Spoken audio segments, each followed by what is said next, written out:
So, ayan guys, may nakita tayong mga namumulang rambutan. Aakyatin natin. So, ayan. Paakyat na ako dyan. So, ayan. Kita nyo na. Dami-daming pulang rambutan. So, ayan. Hindi ako nakatiis. So, aakyatin na natin. At pipitasin na rin. So, ayan. Matatamis po yan. Yan ay yung rambutan na ronggring. So, ayan. Yan. Namimitas na ako dyan. O, diba? Ang baba lang kasi ng puno diyan. So, ayan.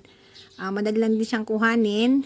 Kasi yung isang tumpok na ano ay puros ano na siya, puros pula na siya. Tsaka pwede na siyang pitasin lahat. So ayan, nag-enjoy tayong pagkuha dyan. So nakarami tayo dyan ng kuha eh. So ayan, meron pa din sa taas. O, kita nyo ba?